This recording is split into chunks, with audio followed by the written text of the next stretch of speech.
Okay, good morning, everybody. Welcome to the virtual contractors tender briefing for the Polihali Dam and Appurtenant works in Lesotho. I'm just going to let you leave it for just a moment, just a minute, as we get more attendees coming in. Just give me 1 minute and I'll start off just then. I could say talk amongst yourself, but that will be difficult because you're muted as attendees on this event.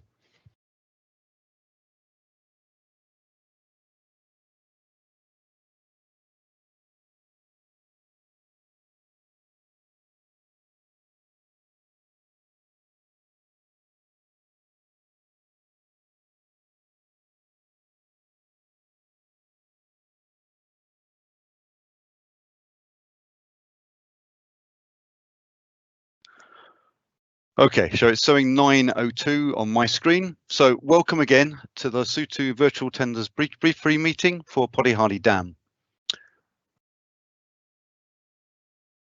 The agenda for today, you can see on your screen, a short welcome and safety moment, an introduction to the team presenting today and the team behind the project so far. Obviously, the house rules for the presentation. There'll then be a high-level presentation by the client, Lesotho Highlands Development Authority, on the wider scheme and the overall project that is the subject of this contract. Then my colleagues from Matlametsi will give you a more detailed technical presentation on the dam and its appurtenant works. I will step back and give you details of the procurement and submission criteria and some more general contractual matters. We'll close with questions and answers and see how long we have for those question and answers. We'll give you the details about how to ask those questions in just a moment. I'm going to turn my video off just to save connection issues for some people, but hopefully that won't disrupt your enjoyment of the event. I'm sure it won't. So firstly, introducing the team, we have as the consultant to LHDA and the engineer to the ultimate contract, the organization is Matlametsi. Matlametsi, meaning power and water, is a joint venture between 4 companies. You can see on the screen, the lead is GIB South Africa, joined by Tractebel from France and MPA Mott from South Africa, supported by Mott MacDonald, and with local consultant Lima based in Lesotho. So those 4 companies form the Matlametsi joint venture. The team for today, we have presentation or some short presentations from Ansori Makanetso, from the divisional manager of Lesotho Highlands Development Authority. Also on the call is Albert Duffy, who is the discipline lead for the dams. John Sawyer will be presenting to you. John is the Deputy Executive Manager for LHDA. Also on the call is Albert Barch, LHDA's Contract Specialist. You'll also hear from Makanelo Kumalo, who's LHDA's Manager for Environmental, Social and Public Health, and from Melissa Moffat, who's Discipline Lead for the Environment and the SHEC, so that's Safety, Health, Environment and Quality. From Matlametsi, I've already mentioned, you'll hear from my colleague Jacques Duplessis, who's the Senior Design Engineer for the dam and Acting Project Manager for the Matlametsi team. Back on the call, back in France, is Yves Felix, my colleague who is the Chief Design Engineer for the dam. You're already hearing from me. My name is Richard Patterson. I'm the Contracts Engineer for Matlametsi. And also on the call is Francois Hugo, who's our Assistant Project Manager, who keeps us all in check. We'll start as we would like to think most meetings should start, with a simple but important safety moment. Safety is critical for this project, critical and very, very high top of the agenda for LHDA and Matlametsi, and a very simple but important one. I spent 3 years in Lesotho many years ago, and I know personally what are the issues with driving in Lesotho. Some of you, we hope, will be joining us for a site visit. You might find yourself driving in Lesotho. It needs care and attention. As you can see from these simple photos, there are some places where the road quality is not as it should be. And most importantly, the roads are shared with animals and shared with people. So one has to pay appropriate attention in driving. And of course, Lesotho, as the highest country in the world, when we get to driving conditions in winter particularly, it can be very, very difficult and very, very dangerous. When I was in Lesotho 3 years ago, we had several deaths due to road injuries, not due to accidents on the site, but due to accidents from people around the site. So please, please take it seriously. Reinforcing that, we are taking it seriously within the tender process. As part of your technical proposal, for each tenderer, and if you're a JV, for each member, we want to see your accreditation to the OS standard 18,000 for health and safety. We want to see your relevant certificate. If you're not so accredited, we want to have you demonstrate to us that you are planning to become accredited and show us how you intend to do that. As I said at the start, health and safety is a significant issue for this project. Okay, back to today's event. As you will see, this is a Microsoft Teams live event. My screen shows 116 people in the meeting as I speak. Presenters from LHDA and Matlametsi will share content, and obviously we will discuss the project with yourselves. All the other participants are, as in Teams live event language, are attendees, and you are muted. Unfortunately, for a meeting of this scale, it's just not sensible to have individuals able to participate directly. The Teams live event attendance list will be the formal record of attendance at this meeting. However, as I've made clear already, questions may be asked via the Q&A, the questions answer functionality of the Teams live event. You'll see that question mark in a little box at the top of your screen, which gives you the facility to ask for questions.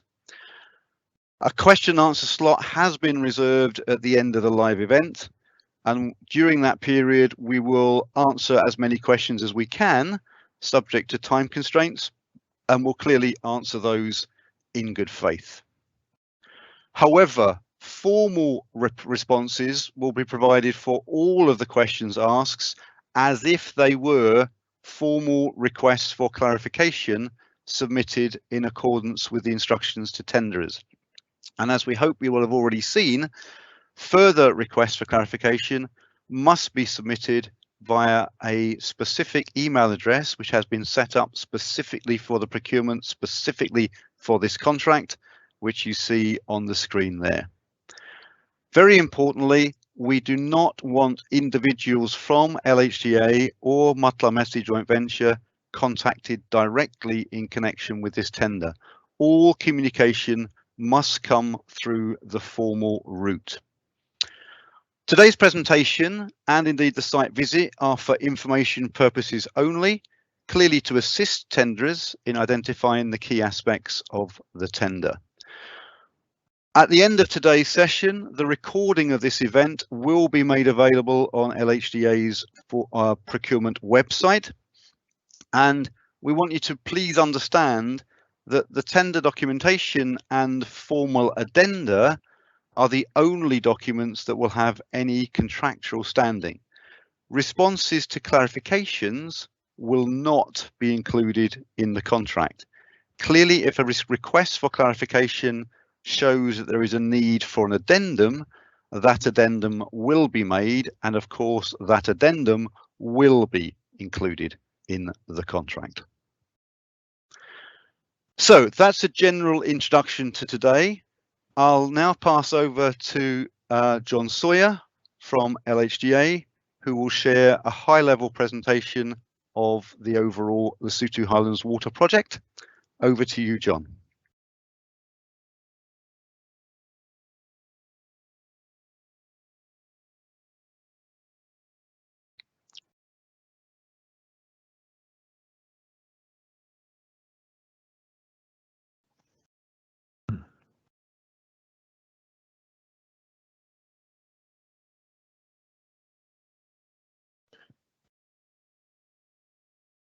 Good morning, everybody. My apologies, slight hiccup there. The LHDA team are going to give a brief overview of the project. Ndadi and Sodi will give overview of the project structure, how the client works. I'll give quick reference to where we've got to so far. Memakanela will talk through environmental, health and safety, community and social issues, and then I'll wrap up with some of the procurement aspects. All of this, as Richard said, is aimed at a fairly high level, project-wide level, because we try to standardize across the project as much as possible, and then the engineers team will home in on the specifics of this contract. So I'm going to hand over to Ndadi and Sodi to chip in now and give us a brief view of the wider project as a whole. What is Lesotho Highlands Phase 2? Thank you, Ndadi and Sodi.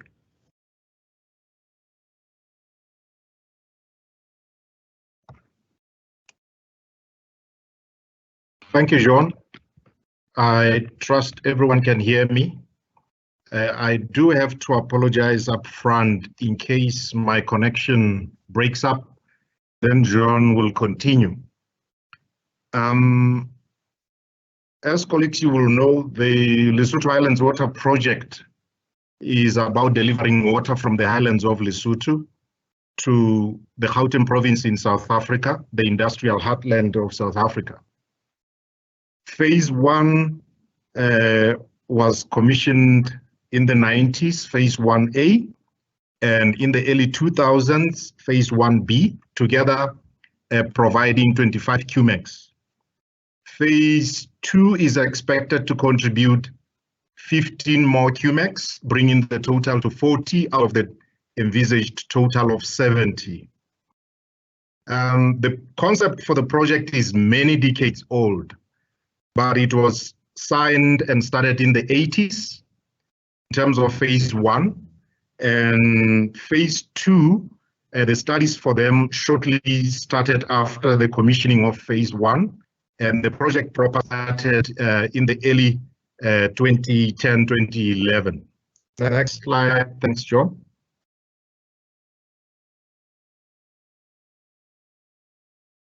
Next slide, if you can hear me, John.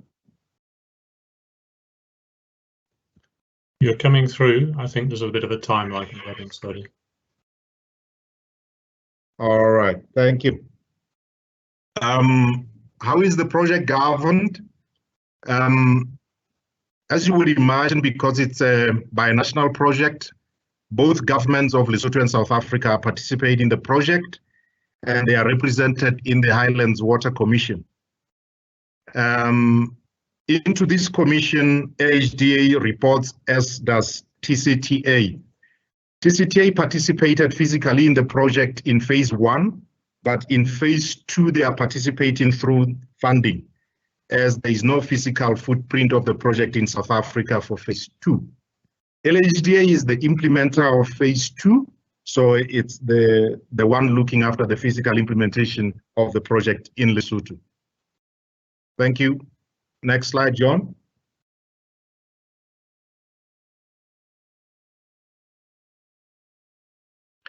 How are we organized? In terms of governance structures, I've mentioned these ones at the level of the commission and the LHDA board, into which we report through technical subcommittees. LHDA being the client organization led by Ntatete, whom I hope is on this call as well, as our CEO. And within LHDA is then insourced the project management unit, which is led by others like John as the executive within the project management unit. And we have various experts that advise us, panels of experts and other specialists. And into us report the consultant, who in this case, Matra Ametsi, as Richard mentioned earlier. And the stakeholders shown on the right of the consultant actually apply to all of us, not just the consultant. Even the contractor, once you're successful in your tender, you will have stakeholders to deal with and you sit at that bottom spot. Thank you. Next slide, John.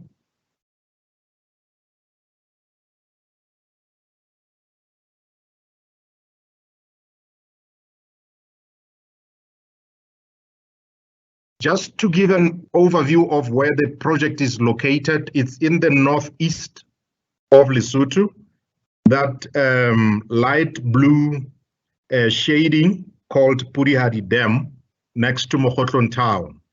It feeds through Polihali Tunnel into the existing Katse Dam, which is in a darker shade of blue.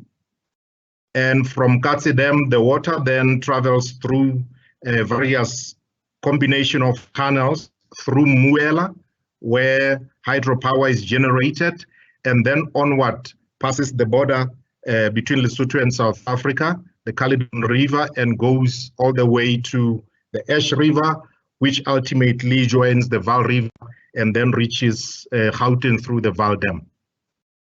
In terms, the water transfer system, which is South Africa's responsibility, consists of various elements of this major project, as you might imagine, from environmental, social, advanced infrastructure, and this dam being the centerpiece of this contract, the tunnel as well as other supporting infrastructure. Routes are restored or, for that matter, improved. The hydropower component is Lesotho's responsibility. The feasibility studies have just been completed, I think, a year or two ago, and we are awaiting a decision from the government of Lesotho on how this one will proceed. And I think I will stop here and hand over back to John, and I wish all the tenderers the best of luck and see you on the other side. Thank you. Thank you very much, Ndari and Sodi. I'll just pick up now very quickly, homing in on that light blue patch on the previous map. So Polihali Dam will be on the Senku River, which is the main principal river of Lesotho, with many tributaries. It'll form a reservoir covering about 50 square kilometers. Around that, in association with that, as was mentioned, we have a transfer tunnel taking the water from this reservoir to the existing Katse Reservoir, and that's out to tender at the moment. I'm sure many of the people on this call have already looked at the tender for that. And there's a whole host of enabling infrastructure which is currently under construction or in procurement. So the existing access road through this area is the A1 road going to the district town of Mokhotlong. The reservoir floods that, so there are replacement bridges. Senku Bridge is a massive structure which has been tendered, and the tender is under evaluation at the moment. The existing power line has had to be rerouted to avoid some of those flooded areas, and then existing rural roads are being upgraded currently to give access to the site, and a completely new route or part upgrading, part new route to bring a permanent road access to the site, plus 132 kV power line, which is also under construction. So there's a whole host of infrastructure works going on at the moment. There's also site establishment for the operator's village and so on. So in general, a lot of infrastructure currently under construction. And if we move on, just looking at that slightly bigger picture, the other tender has the transfer tunnel, which is a little under 40 kilometers long. That tunnel is being built from each end, so that the tunnel contractor will have an establishment in the vicinity of Polihali Dam, but another establishment 40-50 kilometers away. So what's the progress to date? We've got a mixture of physical engineering works, the procurement works, and a very large amount of environmental, social, community-related activities. So we actually started procurement in April 2014, which is a long time ago now. We've had a whole series of community consultations. The final position of the reservoir has been marked out on site with beacons to facilitate those community consultations. There's been a major process of registering all of the assets for all of the population, the community in the mountains. Baseline studies on the environmental and social. There is a socioeconomic development program. We're impacting considerably on a large number of people, so we need to find ways of mitigating our impacts. Then on the technical side, we've had geotechnical investigations, several geotechnical investigations, some of which you see in the tender documents. Environmental social impact assessments, environmental management plans, and the latter appear in the tender documents as well. And then we've procured the engineers, carried out design, and we're now in the process of procuring this contractor. Other contractors have been procured, and as I mentioned, the advanced infrastructure is under construction.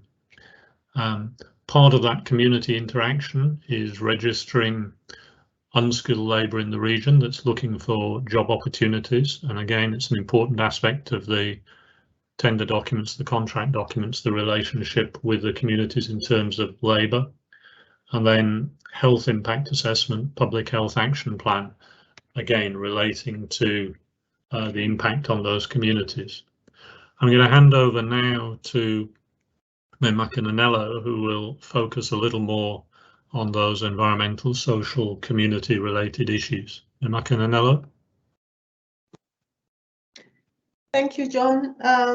As John has just indicated, I'll be presenting to you what we've done so far on the environmental and social front and what we expect from the different contractors in the project. Next slide, please, John.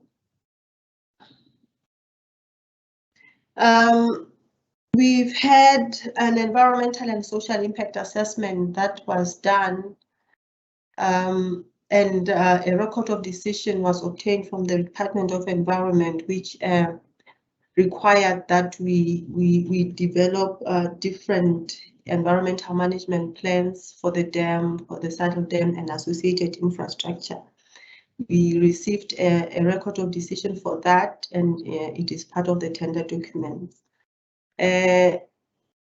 Related to that, in order for assisting the contractors in the application of mining permits, the Department of Environment required that we have a separate environmental management plan for quarries and borrow pits, which is currently under development.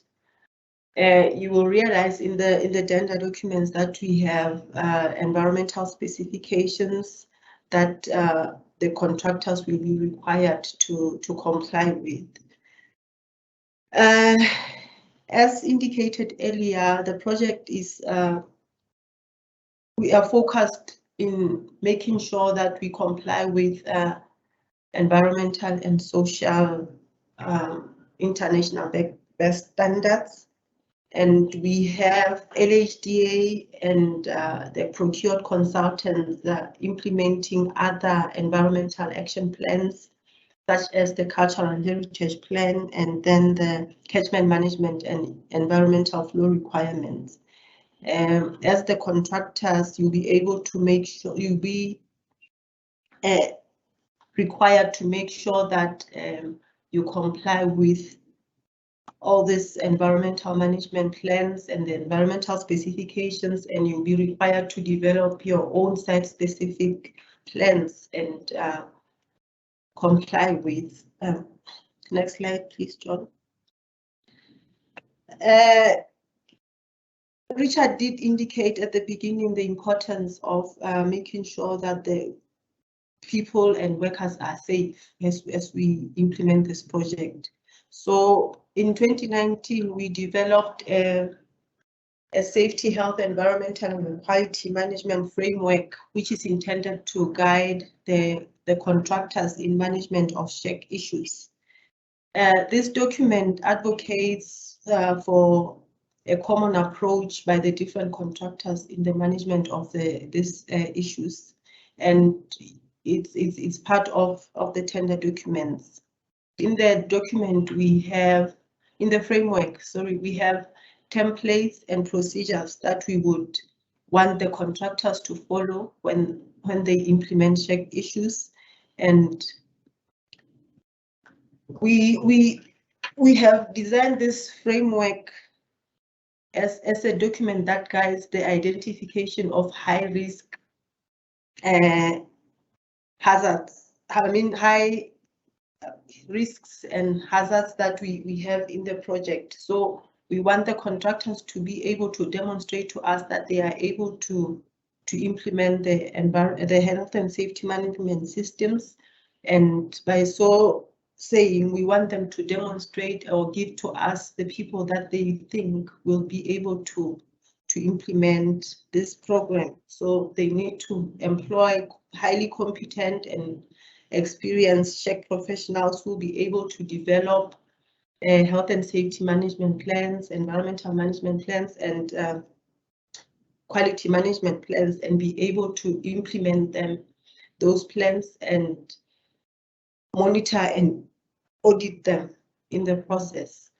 We have a check auditor that we are in the process of procuring, who is going to specifically look at auditing the check compliance of the main works contractors, and the dam contractor is going to be one of them. So in the tender document, we have included a check management system documentation that the contractors would need to fill in, which will form the basis, which will form part of the evaluation that we'll be undertaking for this contract. Next slide, please, John. We have developed different documents that guide our community engagement with the affected communities in Mokotlo. We have a Polihali operations branch, which is an arm of LHDA that is located at Lokweng in Mokotlo. That is our first point of entry to site.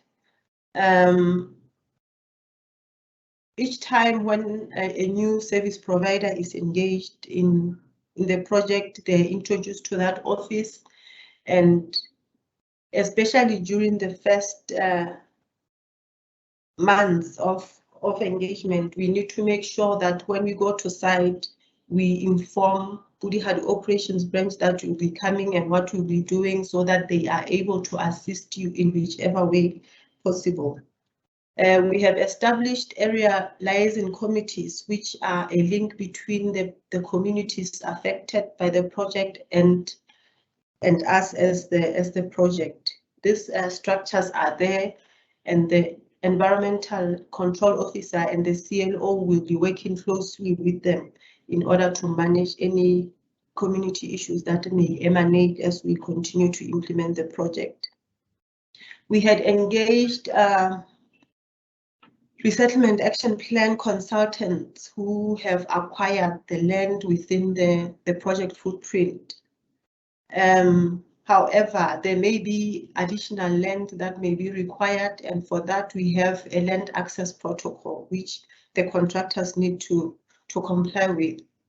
This document is intended to make sure that we do not encroach into people's properties, because we need to be managing the relationship between us as the client and the communities that we are working within, so that even after the construction is over, we still have a fairly good relationship with them. So the communities need to be approached with respect, and we do not just affect people's properties without having engaged with them. Related to that, there's a protocol that we have developed, an asset condition survey protocol that guides us on how to approach issues relating to especially blasting. So the document clearly defines what needs to be done before, during, and after each and every blast. We need to have documentation that indeed the affected people have been consulted, they have signed the document so that we do not have complaints later on in the project. John did mention about the labor recruitment, especially unskilled labor. We have developed a guideline which the contractors need to follow, especially when they engage unskilled labor in the project area. There is a project labor recruitment desk that is currently employed by LHDA, which has collected a list of people in the project area that are eligible for employment of unskilled labor by the different contractors. So we have a standard structured approach that we follow in order for people to be on that list, and we involve the community structures to do so. So we do not expect the contractors in any way to be coming with unskilled labor from elsewhere besides having been provided those people by the project labor recruitment desk. We've had several incidents where there were work stoppages because the contractors were not following this guideline, and it has cost the project a lot of money. So it's one of those important social issues that we will need to be managing. In the guideline, we also have a process that needs to be followed when engaging other skills. We need contractors to be able to demonstrate that they have followed a transparent recruitment process in the engagement of everyone that is involved in the project. So please make sure that you go through that and you provide for such issues in your tender. Another important issue is the engagement of local service providers. You know, we have things like transport, laundry, cleaning, all those things. So we need to also demonstrate that whoever we engage in the project has been engaged in a transparent manner. We don't want to have incidences where the local service providers are complaining about us having not been transparent in engaging whoever is being engaged in a project, in the project. So just please make sure that whoever is engaged in by the contractors is engaged in a transparent manner, so that even when at a later stage we have an audit, you can have a paper trail to show that indeed the process that has been followed has been transparent enough. Another important social issue that we have been dealing with is the management of complaints. We have developed a document that each service provider in the project needs to be following in order for us to manage any complaints that are emanating from the communities. So the environmental control officer as well as the CLO are going to be highly engaged in receiving these complaints and involving LHDA in the resolution of this in a very timeless manner. As I indicated, we have Polihali operations branch as a LHDA arm located in Mokotlo. So the contractor needs to liaise with LHDA and report on a regular basis on how they are managing these issues. The document is part of the tender documents, and you'll have an opportunity to have a look at it so that we can be able to comply with such provisions. As I indicated earlier, we developed a shared management framework which deals specifically with occupational health, and the occupational health is entirely the responsibility of the contractor. He needs to make sure that his employees are safe, and whatever interactions they have with the community, he manages as part of occupational health. But LHDA has an overall responsibility to look after the public health, and we have a fully fledged public health program that we'll be implementing as LHDA.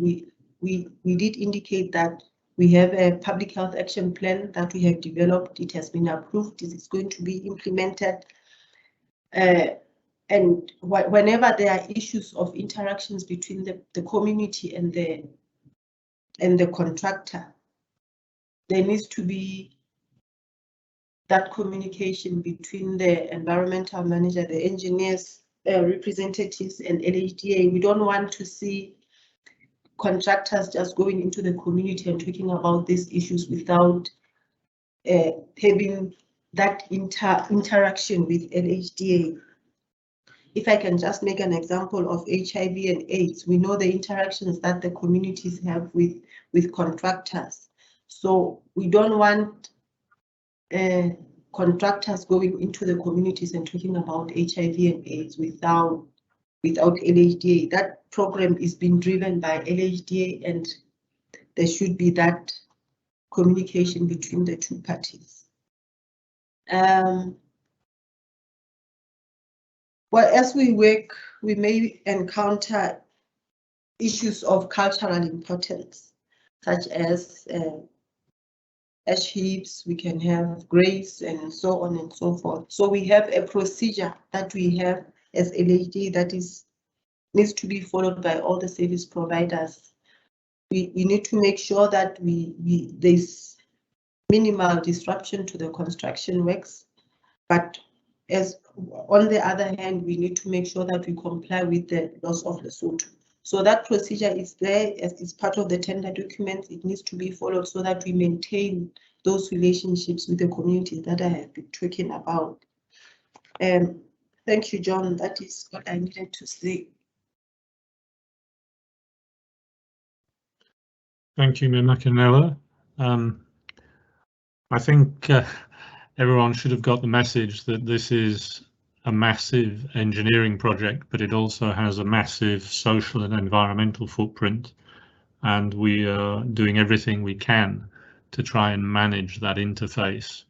And at the end of the day, the ideal objective is to minimize any negative impacts on community and environment. And really that's what most of those issues, those items are about, and where there are impacts to manage those to minimize disruption. So I'm going to move on now and talk a little bit about the overarching elements of the procurement process. And again, Richard will pick up on specific detail, though there'll be a little bit of overlap in what we talk about. But what I'm giving you is the overview for the whole project of how the procurement works. So first up is the Lesotho Highlands anti-corruption policy. So phase one, which Ndali and Sodi mentioned, was massively successful technically, I must say. I mean, there's some very impressive infrastructure built during the 90s and early 2000s. Major dams, tunnels, all done very well. Unfortunately, they were, I think, fairly contained, but there were significant elements of corruption there. There were court cases, there were even people jailed for significant periods as a consequence of the corruption during phase one. We are making every effort we can to avoid that situation in phase two. So it's actually written into one of the phase two agreement, one of the treaties, which Ndali and Sodi mentioned, the requirement for this anti-corruption policy. It exists, it's written, it's part of your tender document, it's part of every commercial contract we have. We have a zero tolerance to corruption, and just not on the slide there, but it is taken seriously, the anti-corruption position. The key thing in terms of your tender right now is a matter of disclosure of any potential conflict of interest. And I just want to emphasize, it is almost inevitable that major international projects involving major international contractors with major international consultants, somewhere in the world, some of you will have some form of relationship with some members of the consultant. That does not disqualify you. It's a fact of life, it's a fact of the world we live in. What we do need to do is to know where those interactions exist so that we can manage them and avoid any actual material conflict of interest. So the fact that a particular subsidiary of a contractor somewhere in the world is working with a particular subsidiary of one of the consultants is not a disqualification factor, but we want it identified up front to make sure that the people actively involved in doing the evaluation have no links with that and no one is able to claim any measure of conflict of interest there. So disclosure is key, and your tender documents have information on that. There's information on the engineer and who he's made up. Jacques has already, or Richard has already outlined that. Just make sure that you do disclose anything which could in any way be interpreted as a potential conflict of interest. Failing to do that, if such a thing is identified later on, is extremely likely to lead to your disqualification, and if it's identified after award of contract, even to termination of a contract. So that declaration, the paperwork's in the tender documents, the details of the consultant are in the documents. So do look at that, do take it seriously. The consultant will be running his own parallel check when he receives the tenders. So if you fail to disclose something, but the consultant does disclose it, it'll become pretty obvious pretty quickly. So please make that disclosure.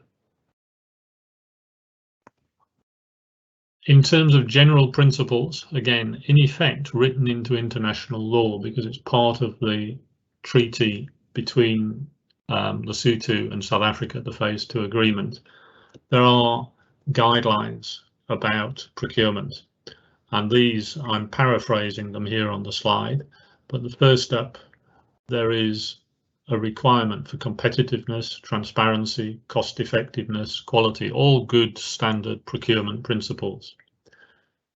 Interacting with that and subject to the above, there is a priority of, where practicable, giving preference to Lesotho first, then South Africa, then SADC, which is the Southern African regional grouping, and then others, and the outworking of that appears in your documents. So to achieve that preference margins are given to encourage capacity building and economic growth, and those are designed to maximize local procurement opportunities, to minimize the amount of imported goods, skills and labor, maximize skills and technology transfer. That does not mean that this tender is restricted to only local firms. It does mean that there's active encouragement of as much local participation as possible. And this is the red highlight there is a key issue for your tender. Within the tenderer, and we'll talk about what the tenderer constitutes in a minute, there is a requirement for a minimum 10% Lesotho and 30% South African participation. So the tenderer, as an entity, must include at least a 10% participation from Lesotho and a 30% participation from the South African organisations. And there's a lot more detailed preference requirements in the tender, and Rich will talk about some of those detail later on. Now, what do I mean by tenderer? Because we're trying to maximise opportunities for participation, in the document we've defined, just for the purposes of the tender, different tiers, different levels of participation. So tier 1 is prime contractor or a joint venture member, and by definition a joint venture member in terms of our contract documents is one of the participants who is jointly and severally liable. So that has to be, on a contract like this, that has to be a major contracting entity. Tier 2 is contracted to the Tier 1 enterprise, but is a major subcontractor. Now, it may be that there are regional, whether South African or Lesotho, contractors that you want as part of your team, that are part of your team, but are not actually able to carry that joint and several liability implied in a joint venture. They would come in as a Tier 2 contractor. And then Tier 3 is a specialist. So in terms of the dam, there are a few niche specialists identified within the tender document, and those would be Tier 3. Tier 4 would be the smaller enterprises, typically small, medium, micro enterprise, that are very much local organizations, and they're not deemed to be part of the tenderer. And Tier 5 would be your suppliers. You'll have lots of material supplies, consumables supplied, all kinds of natures, and that's the Tier 5. So that's just to put handles and to be able to clearly identify how we're managing this. For the purposes of the tender and the evaluation, Tier 1 and Tier 2 are the tenderer. So whenever we refer to the tenderer, it's not just the JV partners, it's those major subcontractors who are tied in to that. And Tier 3, those specialists. Now, the key thing there is that Tier 1 and Tier 2, if they are the tenderer, they can only be in one tender. So it is really important to you to make sure that any JV partner or any Tier 2 subcontractor is committed and tied to your tender and only that tender, and doesn't appear hiding somewhere else and popping up and trying to participate in many tenders. That will lead to disqualification. So it is important to ensure, and it has given serious problems to tenderers in the past, where one party has tried to ensure they win by backing every horse in the race. So you need to look at that closely. Tier 3, by definition, when we talk about a specialist, what we're talking about is a niche expertise, which is so specialized that there's limited regional availability. And those Tier 3 contractors are permitted to be in multiple tenders. So again, the documents define who constitutes Tier 3, but in every one of our contracts, there are niche expertise areas which would be a Tier 3 and is allowed to bid in multiple tenders. But Tier 4 and Tier 5 can appear anywhere. We're not going to restrict you so that each tenderer has to have a separate supplier of fuel or cement or anything else. So those are just suppliers, they're not the tenderer as such. Okay, so for those on the call, the key thing is to look at that previous slide and say, okay, where do I fit in this picture? Do you fit that perhaps major international or major regional contractor that is going to be a joint venture partner and effectively owning and driving the joint venture? Are you a major contractor who's not quite in the position to carry that joint and several liability and you become a Tier 2 main subcontractor? Are you the niche specialist or the small local organisation or supplier? So I think that the point is you need to look, see where you can fit, and then find your way into making those tendering teams. We appreciate it's a bit of a challenge to create those tender teams. What we've done is we've created a supplier database where anyone interested in the project can in effect register their interest on the LHDA website. Now, we are providing a notice board. What we are not doing is vetting and recommending anyone who appears on that notice board. We're simply giving a platform for people to declare their interest. So it gives you an opportunity to see, and there are many, many organisations that have declared their interest there. It gives you an opportunity to screen through and see if there are any of those who will help in your team. Or it gives an opportunity for you to advertise your presence. And I do want to emphasise, we have had issues of particular entrepreneurs telling contractors we are the only approved LHDA organisation for something. and it's not true. So if anyone comes to you with that story, you should know it is not true. There are no LHDA recommended suppliers. This is a free, fair, open tender. You look at the tender documents, you build your team, you bid according to that. There is no pre-selection of anyone. Just again, to help in that team building, the attendance register for this briefing will be published online. And in effect, by definition, those who are interested in the project, someone from that organisation will have registered, will have attended this briefing. And therefore that gives you an opportunity to approach others. And you should be able to identify that from that, the major international, regional, local contractors, suppliers, whoever's attended this briefing is expressing interest, and that gives you an opportunity to identify possible partners. Again, the engineer will go in more detail on this, but all of our tenders are evaluated according to a structured approach. So the basic framework here is a client-imposed framework on the whole project, and we follow pretty close to standard international practice. So first step, are you eligible? And the documents, the instructions to tenderers define that certain organisations might simply be ineligible. So if you're on one of the funding agency blacklists, then you're not eligible, and there's no point anyone wasting any time beyond that. But that's a very simple pass-fail. You go through that gate and move on. Stage 2, administrative compliance. Have you actually given us what we've asked you for?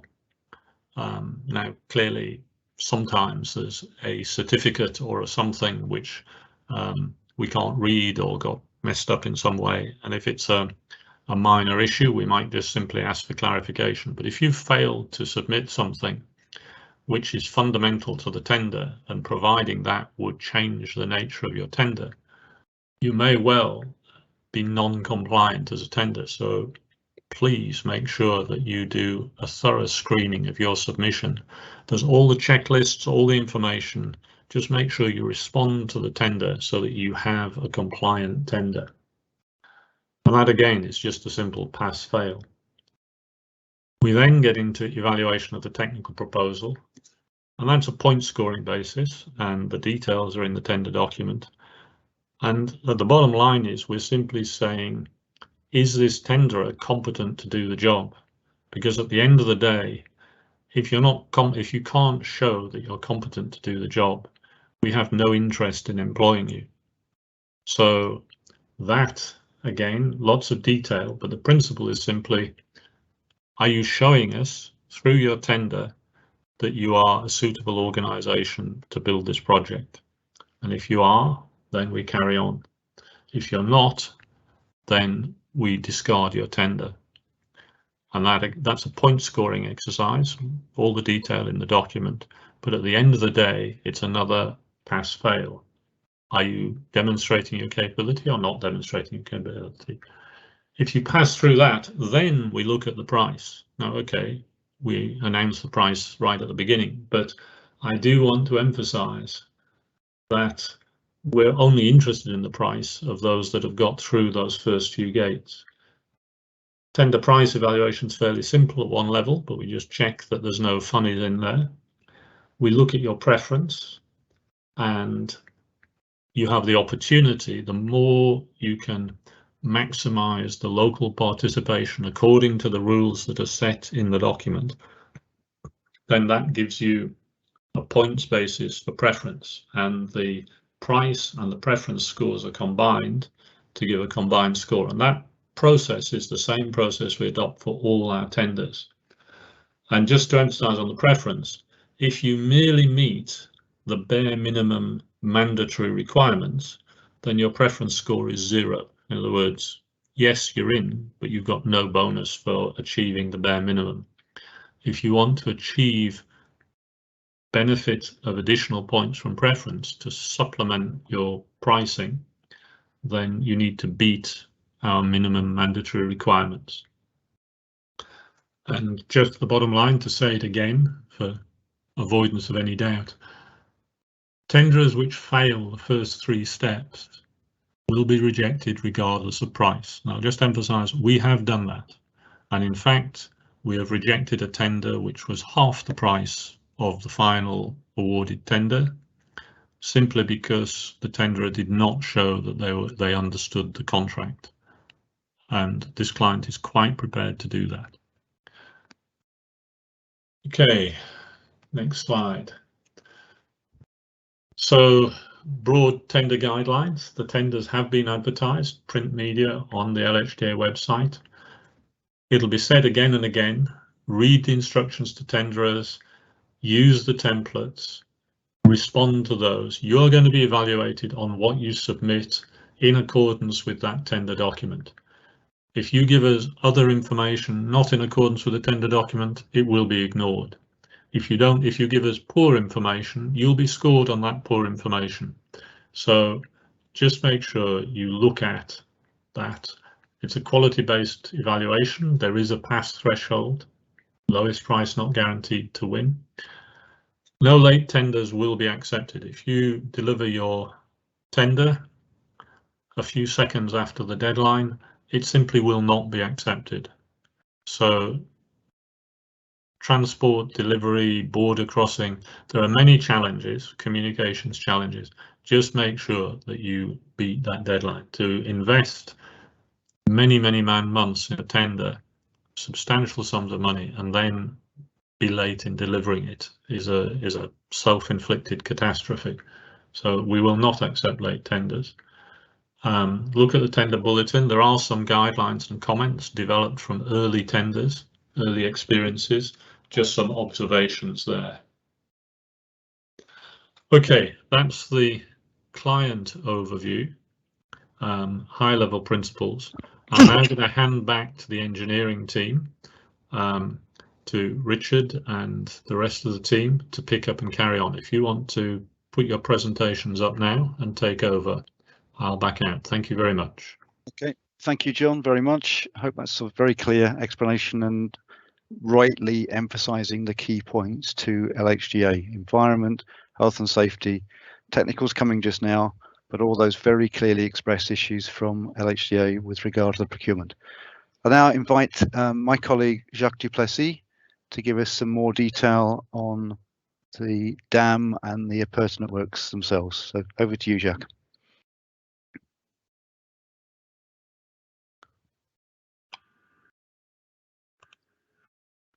Thank you, Richard, and good morning, everyone. I think now that you know the ground rules for the project, I think let's look at what's required to be built. So the structure of the technical presentation, we'll firstly look at the site layout, and then once you've hopefully orientated yourself, we'll show you some drone footage of the site. Then we'll show you the project statistics, just so that you know what we're talking about. And then we'll address each of the individual components of the project in a little bit more detail, being the diversion tunnels, the dam itself, not only the dam, also the saddle dam and the cofferdam, the spillway, the intake tower and the outlet works. And then we'll just show you some of the particular construction issues you have to deal with. We'll show you the indicative engineer's construction program, all the milestones and the key dates you have to meet, the construction quantities, how much material you have to excavate, how much material to be placed, and then again we'll touch on the health and safety and the environmental requirements. So the site layout. The main dam is located approximately 1 kilometer downstream of the confluence of the Kubedo River and the Senqu River. Catchment area of over 3,000 square kilometers up to the main dam. Then the main dam itself, it's a concrete face rockfall dam with a side channel frontal OG spillway, discharging the water into a pre-excavated plunge pool, you'll see over there, and an excavated access to the intake tower, 105 meter high intake tower with a bottom outlet tunnel situated some meters above the riverbed level. Please recognize that early on. It's not, the bottom outlet doesn't go all the way to the bottom, with an outlet chute, outlet house, in which we also incorporate the mini hydro station. The diversion tunnels situated over there is a separate contract, but there are some requirements related to the diversion tunnels on the dam contractor, but more on that a little bit later. Then we have the saddle dam, 43-meter high saddle dam, also a concrete face rockfall dam. The Upstream Cofferdam, 33 meters high. We've got two main quarries. This is the main rockfall quarry, and by the way, the material excavated for the approach cut here to the intake tower can also be seen as part of the quarry. So this is the main rockfall quarry, basalt rock, and the material for the concrete aggregate and for some of the zones, some of the filter zones inside the embankment has to come from the Tsalanso quarry situated over here next to the Kubedo River. Then the contractor's personnel will be housed in the main labour camp over here, as well as in the village. Now the village can assist out of two parts: the permanent village, where the permanent housing will be constructed. So basically, what will remain behind when everyone leaves site at the end of the contract, and then there's a temporary village, temporary management camp, where the contractor will be located, and that's the only two areas that's been allocated for the contractor at this stage, or that possibly will be allocated as well. Just there are some requirements to maintain some of the infrastructure in the village, and the decision is yet to be made whether that's going to be given to the tunnel contractor or to the main dam contractor, and it could depend on which of the contracts start first. So the idea is that the contractor will have to provide housing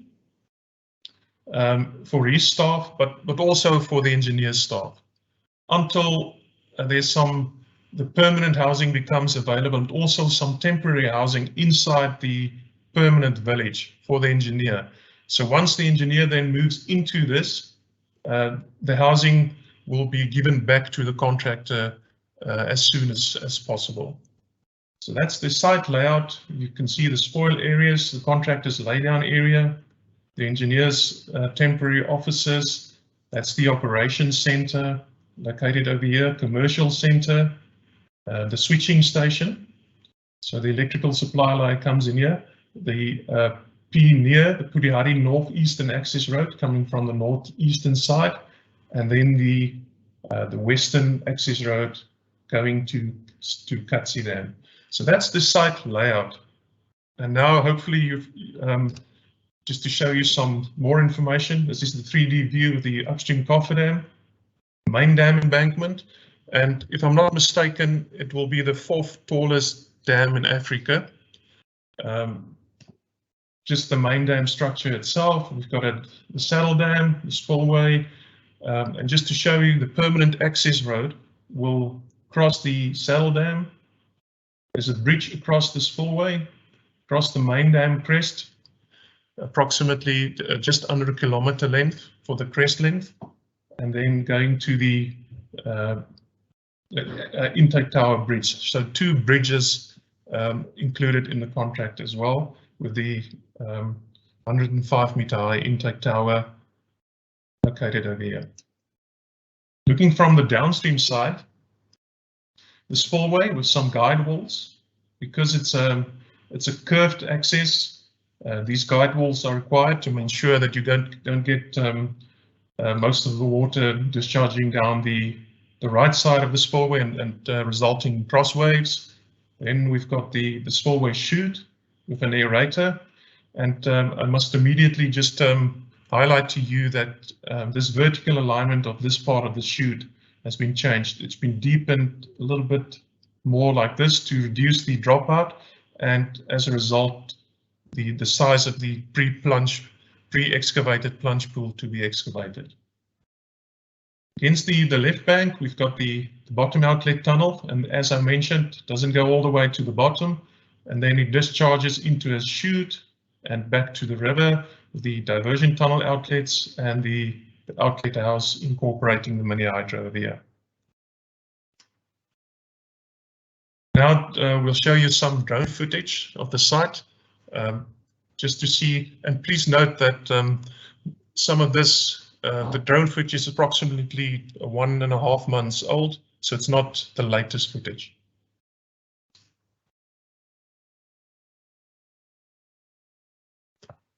So that's the northeastern access road, last 15 kilometers to get to site from the town of Mpumalanga. That's the road to the village. In the background, the village, and on the right, you'll see the supply reservoir, the permanent supply reservoir, the water supply reservoir to the village. And then past the site, this is the commercial center area where the switching station will also be. And then past the site, that's the western access road going to Katsi. And that's where the switching station will be located. This is the permanent village. And you'll shortly see where some of the water supply pumps will be located to provide water to the village, which you possibly may have to maintain. That's the raw water intake.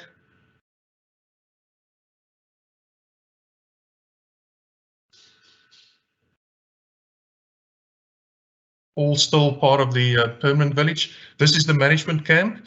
And please note the diversion tunnel contractor will leave behind some housing for the dam contractor, but the details are in the documents. If you need further area, this green area towards the right here is allocated if you need additional area for the management camp. This is the Tlakola quarry, which you won't use. So this is just to show you, to give you an indication of how much quarry overburden will have to be stripped. On the opposite side of the river, there you can see that's the Talanso quarry, where the concrete aggregates and some of the filter material will have to be obtained. Again, in the foreground, you can see how much overburden will have to be stripped from the quarries.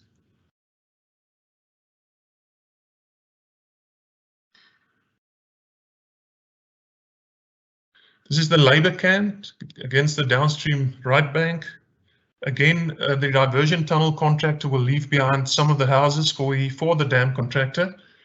And if you need additional area, that will be the area that can be used.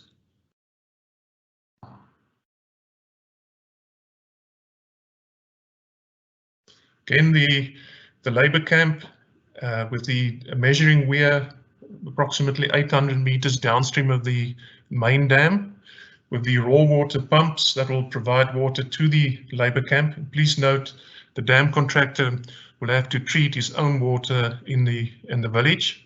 That's the diversion tunnel outlet portal. These flood protection berms will remain behind for the dam contractor to remove ultimately, approximately the location of the outlet house. Obviously the main dam left bank.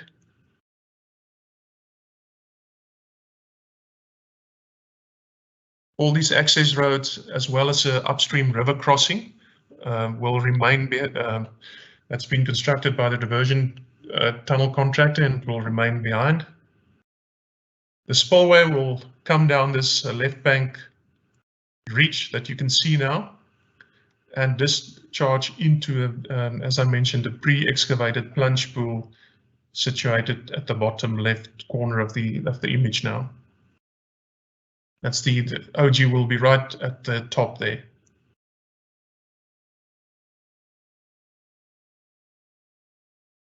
Moving to the upstream side, firstly, that's the plunge pool area that will be excavated a bit more. That's where the Upstream Cofferdam will be located. And in the distance there, you can see the river crossing, and this right side is the main quarry area, and also where the intake tower will be located.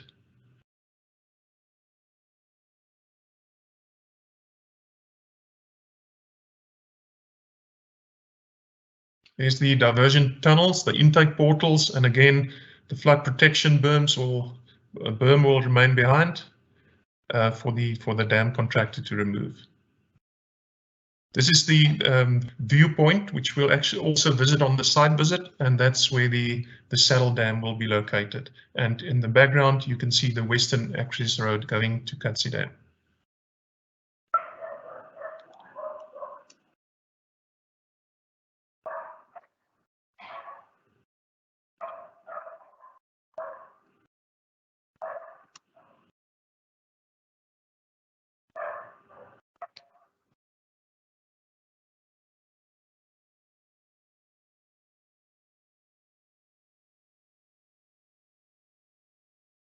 Just to get control back.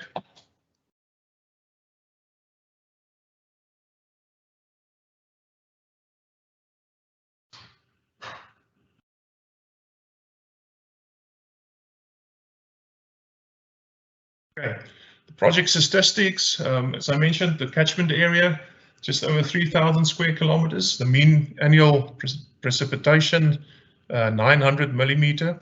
Here you can see the incoming flood peaks at the dam site, the 1 in 200-year flood peak, 3,500.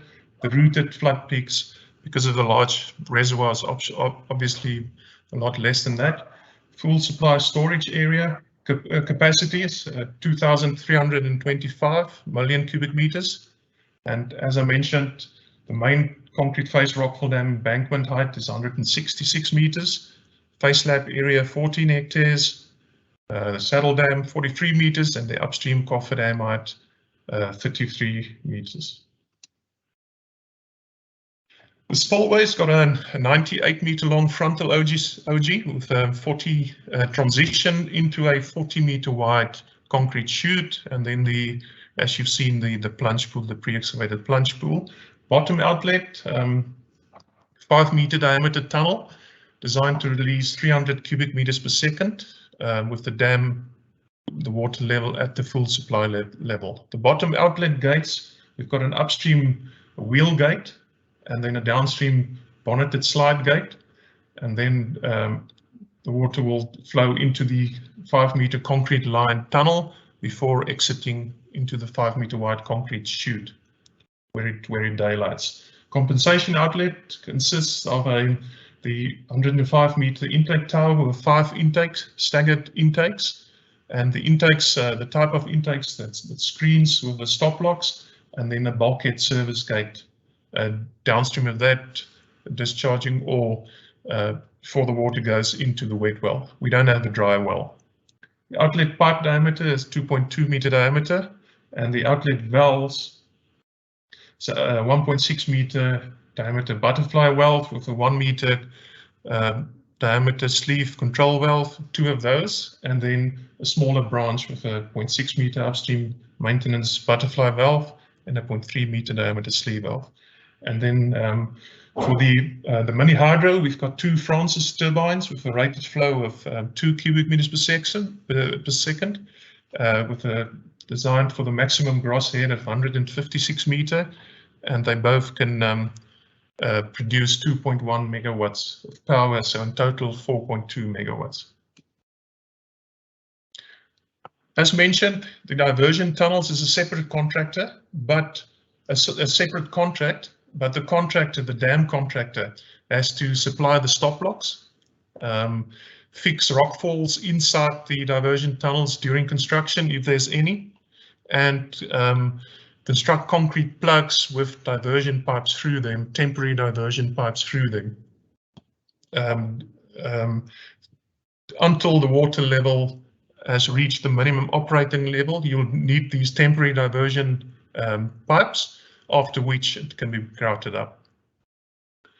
And as you've seen as well, Diversion Contractor has constructed a number of access roads already, plus that river crossing on the upstream side. Just to show you the dam site again, this is the upstream view, the dam center line situated approximately here. And just please note the difference now between the river flow in winter compared to summer, typically. There's the confluence of the Kubedu and the Senku, Upstream Cofferdam location, so the Quarry area against the right side. And again, just to show you the difference, that's the view during winter. Please note that the river some years stop flowing, so obviously construction waters could be a big issue. There's been some provision has been made for this in the documentations. In the documents, please refer to Chapter 3 of the specifications. Main layout again, you've looked at this. Just one other thing I would like to highlight is there's a potentially unstable rock face situated immediately upstream of the dam on the right bank, and it's a requirement to remove those overhanging rocks fairly early on during construction for safety reasons. Also, when the dam's in operation, you don't want any rock falls. So, but just please take note of that as well. Cross section through the main dam embankment. We obviously have the face slab, concrete face slab on the upstream side with the filters and the transition zone, and then the main upstream zone 3B material has to be constructed in 0.5 meter layers with a maximum rockfill size of 400 millimeters.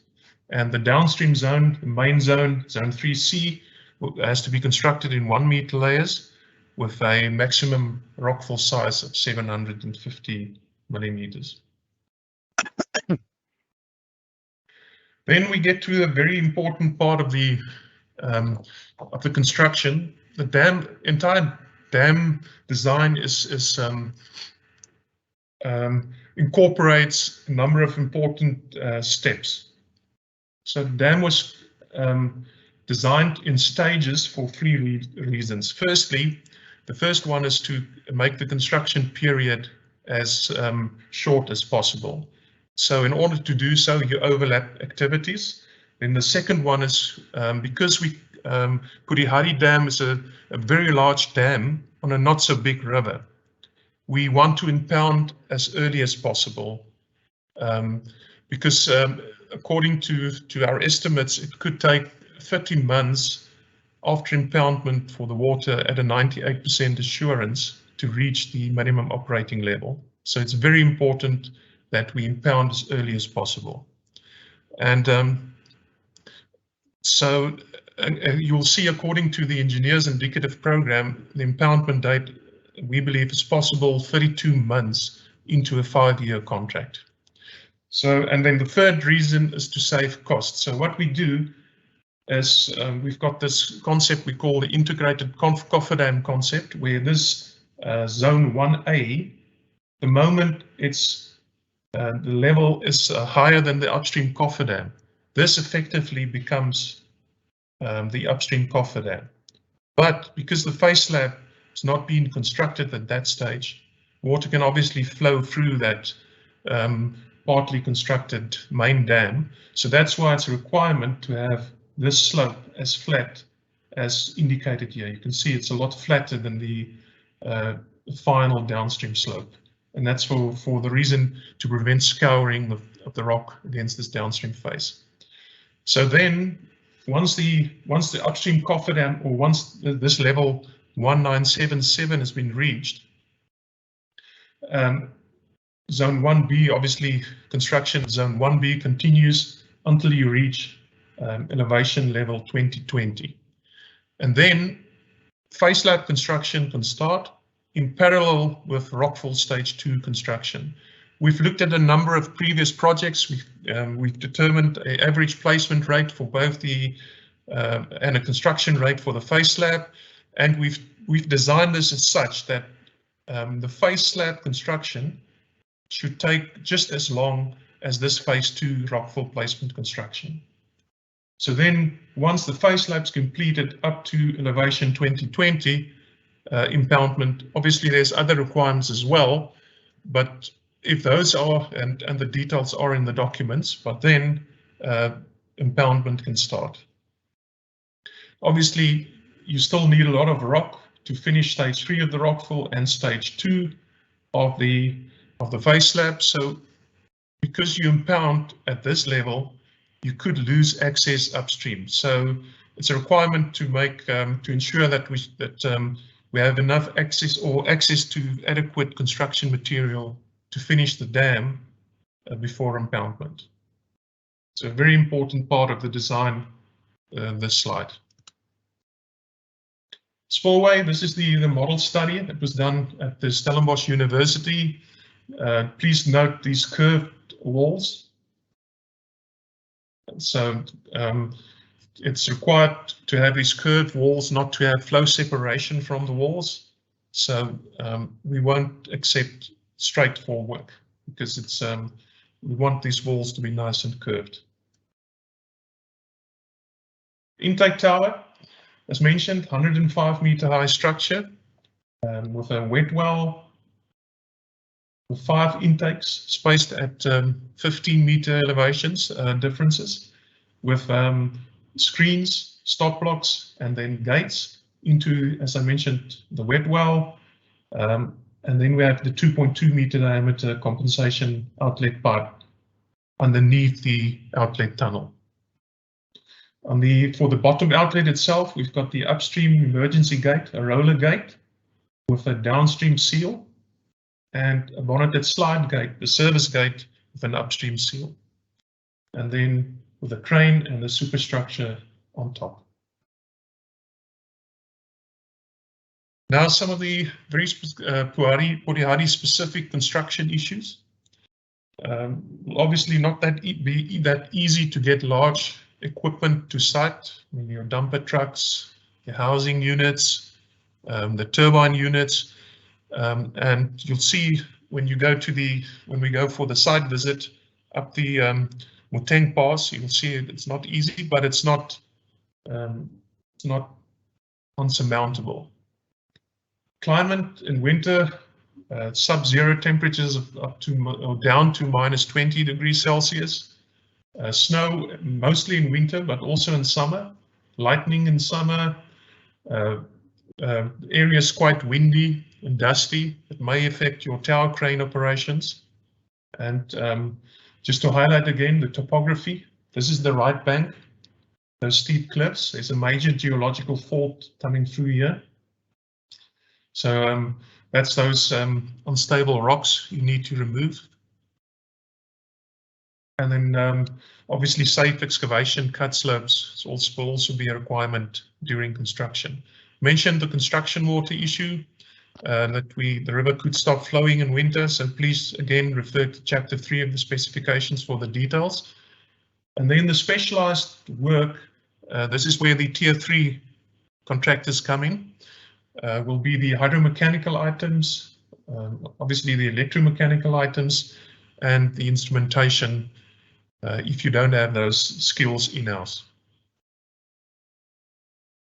Indicative construction program, the period to complete section 1 of the works. So that's basically the construction period, except there's a little component because we expect we won't have the water at the end of the 5-year period to test the hydromechanical items and to grout up the diversion pipes through the plugs in the tunnels. Those will most likely be required to be done during the defects period.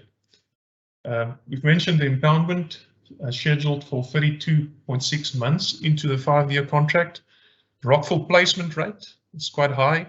On average, 500,000 cubic meters per month for 30 months, just for the main dam. Don't forget we also have the saddle dam.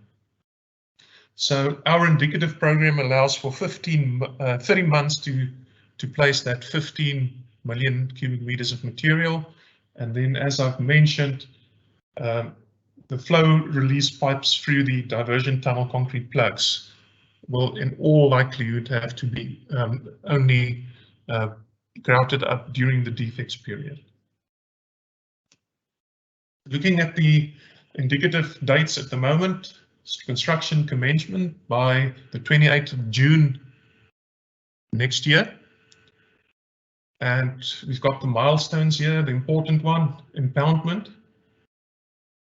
On the 14th of March 2025. Then just to highlight something else, there's a requirement that after impoundment, I almost want to say if you're that lucky to impound that much water, to keep the water level below elevation level 2000 until that bridge that John has indicated across the Senqu River has been completed. And access has been opened up, because if the water level goes above 2000, you cut off your access to Mogotlong. So the impoundment, that's why we've got a stage 1 and a stage 2 impoundment. So stage 2 impoundment can commence as soon as that bridge has been opened. That's obviously a separate contract, not part of the dam contract. The completion of section 1. That's now excluding the testing of all the hydromechanical items and the grouting up of the plugs, is scheduled for 29th of June 2027. So you can see there, that's the 5-year period from 28th of June 2022 to the 29th of June 2027. Indicative construction quantities, quite a lot of material to excavate. Just over 7.5 million cubic meters. But note that for the plunge pool and for the intake tower access cut, if the contractor can show that that material complies to specification, you can obviously use that material in the main dam embankment. Then the fill in the main dam, the saddle dam, and the cofferdams, and then the minor components as well. Just under 17 million cubic meter of material to place, and the total concrete quantity almost 336,000 cubic meters of concrete. The last 2 slides from my side, the health and safety requirements. Just to reiterate again, please read the health and safety specifications in detail, as well as the baseline risk assessment before you do your pricing. And it's highly recommended you appoint a senior health and safety person to review the requirements, as there are substantial requirements for compliance. The health and safety adopts Lesotho and South African legislation, along with international best practice, and the successful contractor will be monitored and measured by the engineers' full-time health and safety team on site during construction. And please note, there's health and safety and the policy of zero harm is just not negotiable on this contract. Environmental and social requirements. The contractor has to implement his own environmental management system. You have to appoint a number of environmental control officers to ensure compliance. There are a number of licenses required. Please refer to Chapter 1 of the specifications. You will be required to participate and cooperate in check audits, as well as a requirement to appoint community liaison officers, as mentioned already, in close liaison with the Polihali operations branch of LHDA. And these people who have to deal with complaints, and in accordance with LHDA's complaints resolution procedures. So thank you. That's the technical presentation. Okay, thank you very much to Jacques. Very clear and well explained. Obviously, from some time spent, as you have done, working on this dam for many, many years now. So I will now share the same presentation. I'll continue back. Hopefully you've got my screen now. And we'll move on now. Number 7 here, we're moving on to the issues regarding the procurement and the submission and evaluation criteria. Then we'll finish off with a few more general contractual matters and come back to your questions and answers. May I remind you, you are please invited to use the Q&A button on the Teams live event to submit any questions. Please make them as clear as possible. So to start where we should start, with the tender documents. The tender documents in a fairly familiar structure. Those of you that have bid for other international projects, I'm sure will recognize the format used as the general format used by some of the lending organizations, the World Bank and so on. So section 1 is the standard instructions to tenderers. 2 is the data sheet, the specifics regarding the tender process. And then very well, we hope, separated is that section 3 is all of the evaluation criteria. Section 4 is all of your requirements for submission. So as John was saying, please get your head and understand get your head around those, understand those specific requirements for the returnable schedules. That unsurprisingly includes the bill of quantities. Section 5 is the LHDA's anti-corruption policies, which again, John has already mentioned. Then part 2 of the contract documents is the work specific requirement. So we have a short document, section 6, called the scope of work, which is just really to introduce yourself into the scale of the project. Contractually, that scope of work is actually part of what FIDIC calls the specifications. Section 9 is our drawings, and section 7 is our drawings. And then section 9 is a range of supplementary information, all of which are keyed into specifically by clauses within the particular conditions of contract. Also in section 9 is the factual site data, which I'll talk a little bit more about later. Then part 3 is section 10 is the standard, the general conditions of contract. And then 11 is the contract data and particular conditions of contract, which, as I'm sure you're aware, make additions and amendments to the general. Section 12 is the standard forms for example, the form of agreement with the successful contractor. So hopefully a clear and straightforward structure of the tender documents, and a subset of those clearly are the draft contract documents. So all of part 1 will drop away, leaving parts 2 and 3 as the contract documents. So tender submissions, as we've said, complete all of the schedules and the forms, which are all included in section 4 of your tender document. The submission of the tender documents is required to be hard copy with a DVD submission as well, to make it easier clearly for the evaluation team to work with that tender submission. One detail which we recently added to the tender documents was to require you not to use any zip type software. We want the full submissions as PDFs of those documents on DVDs. In red, because John has already told you very, very clearly, late submissions shall be rejected. No questions. So you need to get your process sorted, make sure you've got an appropriate courier in place that will get those documents to us in the time, by the time stated in the tender document. And stating the obvious, see all the details in the instructions to tenderers document. The deadline for submission of that tender document is 12th of November 2021, 11 o'clock local time. The address there is the head office building of LHDA in Maseru, capital of Lesotho. We've left here that there may be an addendum for electronic submissions. At the moment, it would seem to be unlikely, and therefore we are, at the moment, you should base your planning on needing to get to us a hard copy of your tender submission in the normal way.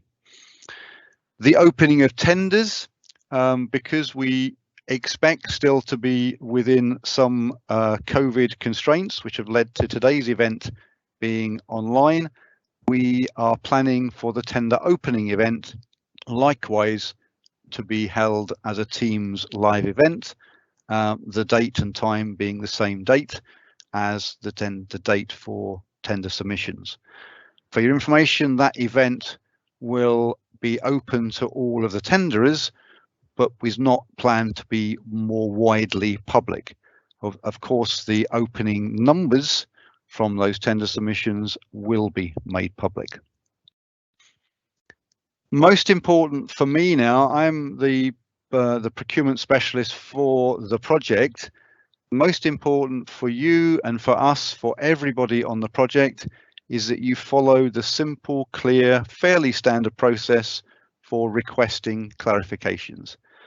Requests for clarifications have to be in writing, and they have to be only to the email address you see on the screen in front of you. This has been set up specifically for the procurement process and will be accessed only by Matla Metsa procurement staff as we go through the tender period. Please get your request for clarifications in as soon as possible for the benefit of all on the tendering process. And we have a cut-off date of 14 days before the date of the tender submission. In standard format, the employer, as you would expect, a professional employer with a professional consultant supporting them, we will provide you with a clear response. And if that response requires a change to be made to the tender documents, the response will simply point to a numbered addendum to those tender documents.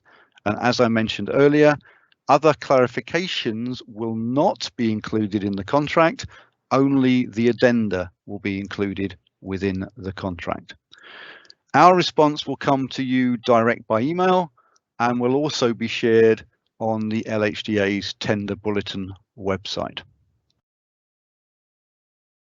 Tender evaluation. All of the criteria are given in section 3 of the tender document. And this is a bit of a repetition of what you heard from John, but it's important so it won't hurt. Eligibility, pass, fail. Check those criteria now, this week, ASAP, to make sure that you pull together a team which is going to meet those eligibility criteria. It's a simple pass-fail test on a number of criteria, all set out, hopefully very clearly, in section 3. If it's not clear, please ask with a request for clarification. Similarly, there is a series of administered to compliance, mainly have you submitted the things we've asked you to submit. Again, pass, fail, although also, as John mentioned, if it seems to be a tiny administrative slip up, we may give you the opportunity to resubmit. Then stage 3 moves on to technical compliance. This is about your submission telling LHDA how you are planning to do the work on this project. We set out detailed weightings for the scoring for each of those submissions, and there's a minimum requirement of a 40% score for each of 5 separate subtotals. Again, I haven't put all the detail on the presentation here. You need to go and check the ITT. And a minimum score of 60% overall. So whilst this part of the assessment is scored, we reconfirm that scoring is to meet these minimum requirements, and thereafter it's a pass-fail. If you do not meet any one of those minimum requirements, you will not proceed to stage 4. Again, hopefully clear. When we move to stage 4, the tender price gives you 90% of your score, and the preference, which John mentioned, gives you a potential, or whatever preference score you get will give you is weighted 10% compared with a 90% for your price. Again, as John mentioned, if you only just meet the minimum requirements for each of the preference criteria, you will score nothing extra. That 10% will be a missed opportunity, obviously encouraging you to look hard at that to build your points and build your score for preference. As John explained, it's an unusual project in that it's a very high level government project, and the government is intending for the good benefits of a project of this scale to be passed through to the companies and the people of Lesotho and South Africa. That's what this is all for, and as you can see, it's been taken very, very seriously.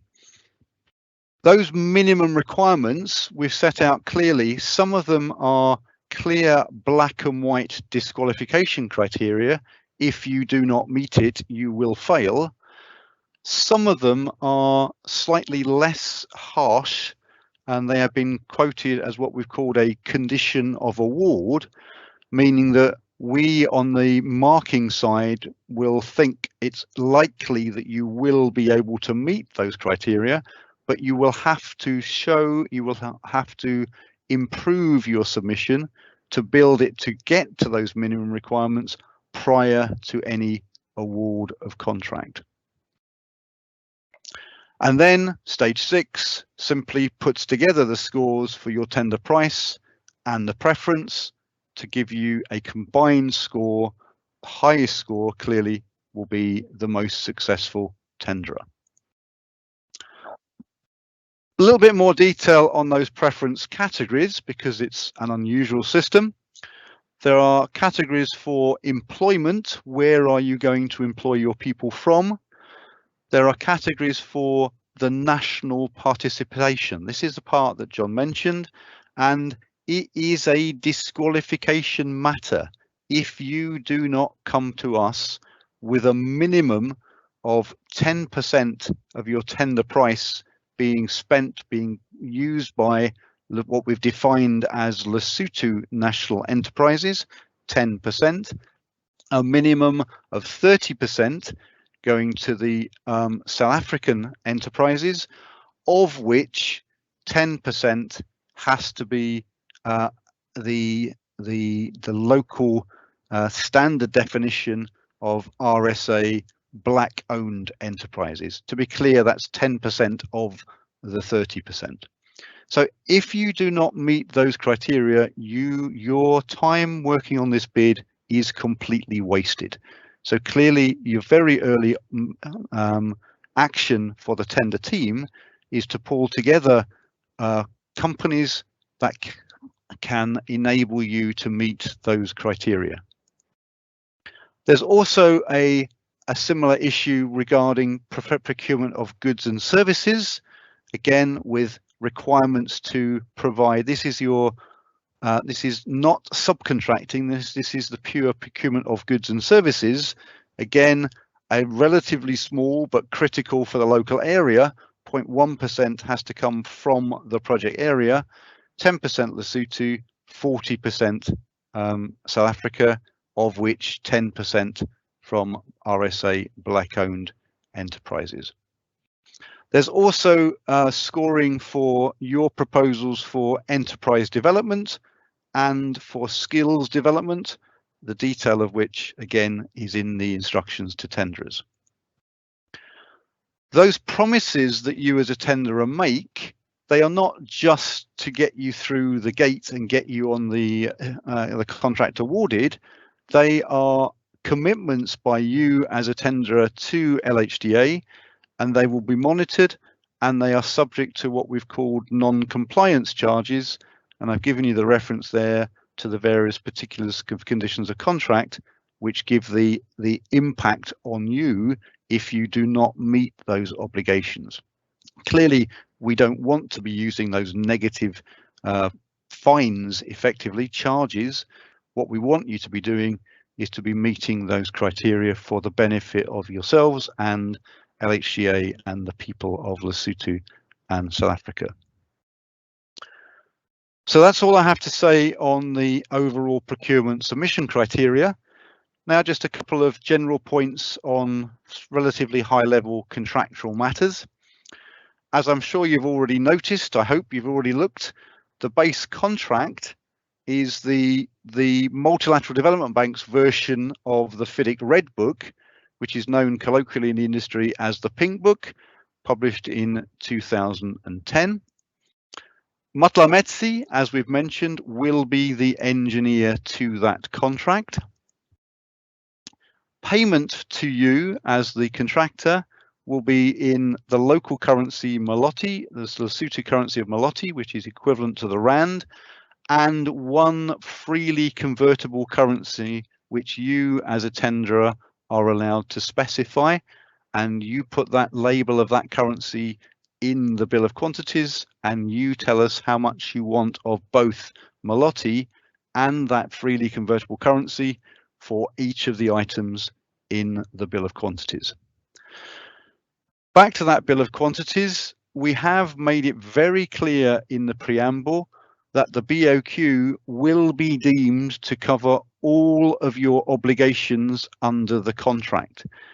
If when you look at your tender, when you look and start to build the things up, you think that there is a particular thing that would be more sensibly given a specific item in the bill of quantities which isn't there, then please use your opportunity at this stage to ask for a clarification on that. We then will decide whether or not to make a change to the bill of quantities, but I want to make it very clear in the preamble to the contract, you will see that the BOQ items are deemed to cover all of your obligations. In general, FIDIC Red Book, as I'm sure you will know, is used and designed for projects where the employer has carried out the design. In this case, the employer has carried out the design for the dam, for the tower, for all of the civil engineering works, but we are asking the contractor to design the hydro and electromechanical plant to meet the performance specifications included within what FIDIC calls the specification. And for many of you, that will require specialist help as the designer and potentially one of those tier 3 subcontractors. Repetition of the time issue here, which Jacques has already mentioned. It's an unusual situation, as Jacques said to you. We have the section 1 is effectively the physical assets complete, but we recognize that it would not be possible to test the electrical and mechanical works until we have the reservoir up at full supply level. That will take months, and you'll see a note in the specification where we have given the contractor an assumption of what that period will be so that you can plan and program on that. If that period if the reservoir is not at that level as required, then inevitably there will be a delay which will be covered in within the terms of the contract. Everything about the project is designed to get the reservoir impounded as soon as possible. Another key element here is that not more of 40% of the project is allowed to be subcontracted. So when you put that 40% number together with the preference criteria that we showed you earlier, it's a clear requirement for you to get Lesotho and South African entities as part of the joint venture within your team, assuming, of course, that we are talking about joint ventures. The particular conditions of contract are detailed. There's no question about that. They are not short, for which I don't apologize, but all we can say is please review them closely And as I've said many times today, if there are issues that you need clarification on, please come back to us as soon as possible. Quite radical for a dams project is that we have included what is known as a geotechnical baseline report. Now, this is totally standard in the tunnelling fraternity, but is generally quite unusual to be done on a dams project. We considered that because clearly the geotechnical risk is a big issue for a project of this nature, it was appropriate to use the geotechnical baseline concept. The way that works is that there are certain baselines, we use that language, baselines in the report about the specific parameters of the material that you will find. And for a material for which there is a baseline stated, there will be no claim for the contractor unless that particular baseline is exceeded. So it's just a way of trying to be clearer about the risk allocation for physical conditions. That said, for items which aren't directly covered as a baseline, then we come back to FIDIC's standard idea of unforeseeable. But what we have added in our document, whereas FIDIC standard just talks about whatever documents the client has they've got to give to you, what we have done is invented a document called site data, and that site data includes all of the factual information relating to physical conditions which the client has available. So that has been passed across to you as a tenderer, and if and when we come to physical condition claims during the contract, first question, is that covered by a baseline in the geotechnical baseline report? If so, the risk allocation is based clearly on that baseline. If not, then we come back to FIDIC's definition of unforeseeable, but in the particular conditions, the definition of unforeseeable has been tied into the fact that you have received and aware of the documents in site data. Again, hope that's clear. I've already mentioned this point about non-compliance charges relating to the preferences. Have a look at those, make sure you're familiar with that. Program is a key issue clearly on a job of this scale and where time is so important. So please have a detailed look at the programming requirements, both in the particular conditions and more detail in the specification. You will need a qualified and competent planner on a project of this scale. And indeed, a planner is one of the people we ask for your details of as one of the submissions, the submission of key people, one of those Schedule 4 submissions.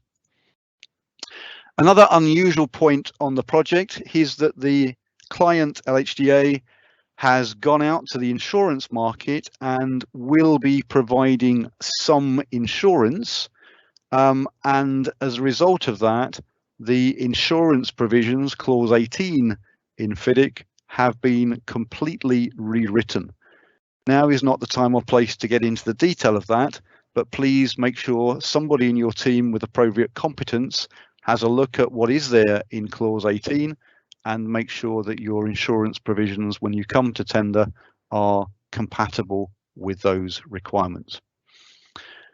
We're not looking for disputes, we're looking for collaborative, common sense contract management on this project, professional contract management. But following the standard FIDIC provision, we have a 3-person dispute board, which is internationally recognized as the best way effectively to avoid and manage disputes rather than having those disputes going off to the final arbitration tribunal. So hopefully the client and the contractor, or client clearly, but also the contractor will buy into that process and make appropriate use of the dispute board.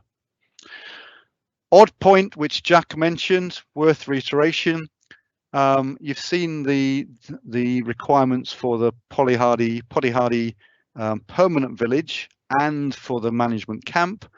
The requirements for facilities management for that camp with regard to power and water and so on, they are a specific section within the bill of quantities, and we are asking you to price those, but we have stated in the ITT that that price itself for that particular service is not going to be part of the overall evaluation. However, it will be taken into account when LHDA comes to decide whether or not to put that facilities management work within this contract for the dam or within the parallel contract for the tunnel. All of that is set out in Chapter 1 of the specifications. And that's all we have for you. I'm sorry that's taken nearly 2 hours. I hope you're still with us. And please, you have the opportunity to ask questions. Clearly, you can ask questions, and we expect you to ask questions using the standard request for clarification format, which will come through to us by email. You have the opportunity to ask questions today, and we will, as we said, we will have a good effort, we will hope, to answer those questions in good faith on this call. However, this call will not be a contractually relevant thing. What matters is the response that you get formally to those questions, and we will respond formally to any questions that you ask us today on this Q&A chat format. So that's where we are there, quality Q&A, questions and answers. I'll hold back on the closure one because I'm hoping there will be some questions so that we have some questions to answer. And I'll hand over to my colleague Francois now, Francois Hugo, who will play the MC role for the questions that we have had asked so far and any more that you feel keen to submit. Thank you, Richard. Good day, everyone. We only received about 6 questions or so. I did publish them through the Q&A box, so you can have a look at the questions that's published there, and then we'll run through them and provide answers. The first question is to ask if they can have a link to this recording, this meeting's recording. Jacques, can I ask you to answer this one? Correct. That's just the LHDA website link. So just go to www.lhda.co.ls or just the LHDA website. You'll find it. It's on the procurement page on that website. It will be published. Yes. Yeah. So now I understand. It will be a link to a YouTube recording. So, okay, let's move on. The next question. The next question is related to VAT, and it asks, according to the ITT 13.5, that all taxes excluding VAT on contractors' invoices certificates shall be included in the prices tendered. And then, according to Annexure A, Payment Procedure 1.2.2, the invoice format, a payment request shall be made on invoices that comply with the Lesotho value added. Which conditions shall prevail if VAT on contractors' invoices certificates is not included in the prices tendered? How can a contractor provide invoices that comply with the Lesotho value added? Richard, can I ask you to answer this one? Francois, you can ask me, and I will see what I can say. What I can say is that clearly the first line here is that the important point is that your prices are not required to include VAT. VAT is not to be included in the tendered prices. That's second point made there. Payment requests shall be made on invoices that comply with Lesotho value added. which conditions shall prevail? If the VAT on contracted invoice is not included in the prices tendered, okay, well, there's no question of, I don't think there's a conflict between any requirement to show VAT on an invoice anywhere. That's separate from whether or not VAT is included within the price itself. But I'll be honest, I'm not an expert on Lesotho VAT law, and unless anybody else on the call can help me, we'll come back to you with that in a written response. Okay. Okay. Francois, Thank you. could I comment on that? Please, John. Yeah. All right. I'm also an engineer, not an accountant. I think there's a confusion between the tender and the format of the tender and an invoice and the format of the invoice. The wording on the tender simply says when you put in your tender, you put in your tender price, and you do not add on the bottom, if you as you would on an invoice, a line for VAT and give a total including the VAT on your services. However, what the wording does say is that all taxes which you are paying internally to build up your prices must be included in the prices in your tender document. So all we're saying is on the tender document, don't add a line for VAT at the bottom. That's not what we want to see. However, when you put in an invoice, there is a standard format for invoices. You will put in your invoice and you will declare VAT on that same tender price, but it's two completely separate processes. I think, as Richard says, it's probably better that we'll give you a carefully structured written response. But in principle, I think there's a confusion over the tender and the invoice and the two. So let's leave it at that. Yeah, leave it at that, John. Okay, thank you. Thank you, John and Richard. Let's move on to the next one. According to section 11, contract data and particular conditions of contract, the commencement date shall be 28 days from the date of issue of the letter if possession of the site is not given to the contractor and the advance payment is not received by the contractor. How can a contractor commence the work? Richard, can you take this one? Yeah, I can indeed. And I am pretty sure, but again, we'll come back and confirm formally that the commencement date is caveated by the requirement to provide both possession and the advance payment to the contractor. I will check on that again, but I'm pretty sure that is the case. It's certainly the case in the standard FIDIC Pink Book, and I'm pretty sure that we haven't changed either of those two elements. Again, if we have, I will confirm that in a response to the clarification. Okay. Thank you, Richard. Next question says a specialist or the consultant will do the evaluation. I assume the question is, will Matla Metsi be doing the tender evaluation, or will they be a specialist, other specialists doing that? Richard, can you answer that one, please? Okay, yeah, very clearly, no question. I'd like to think we are reasonably specialists, but as you've interpreted, Francois, the evaluation will be carried out by a team set up within our Lesotho Highland Development Authority's procurement procedures, which we have submitted and will be working to. That team includes mainly representatives from Matla Metsi, from the consultant, but it also will include representatives and observers from the client organisation LHDA. Okay. Okay, thank you. Then the next question, we had a request if this presentation can be made available. Jacques, I think you can answer this one.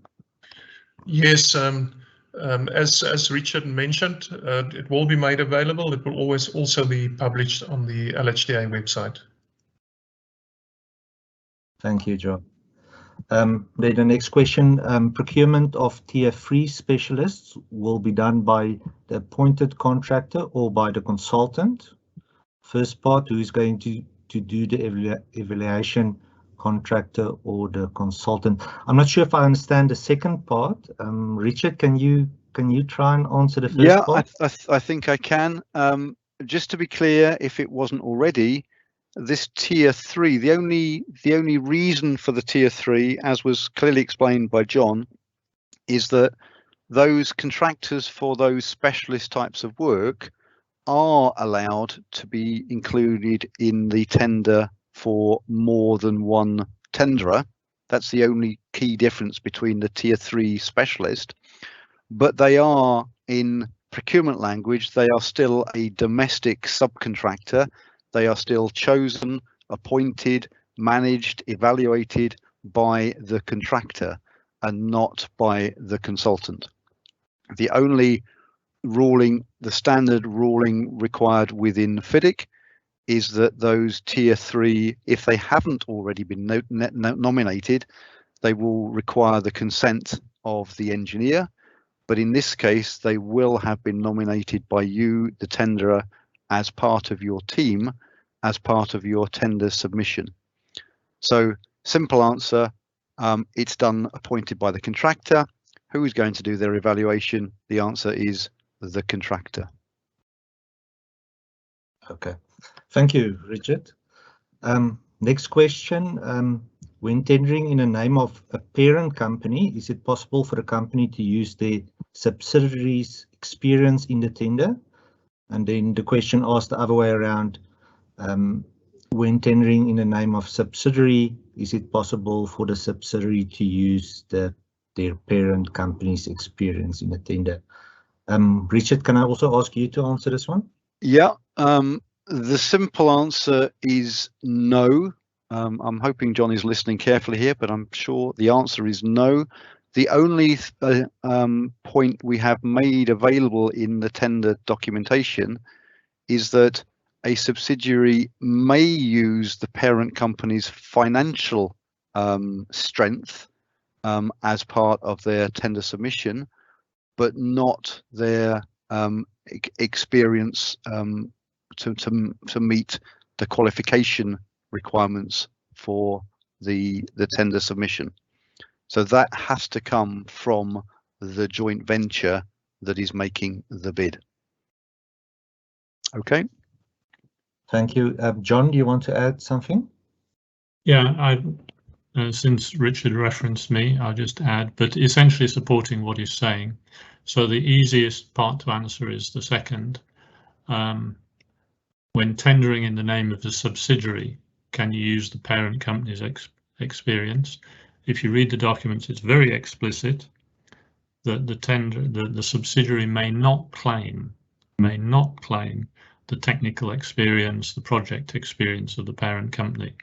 If that experience is not in the subsidiary, then they cannot claim it. So then the parent company must come, simply because we cannot rely on that remote experience and capability.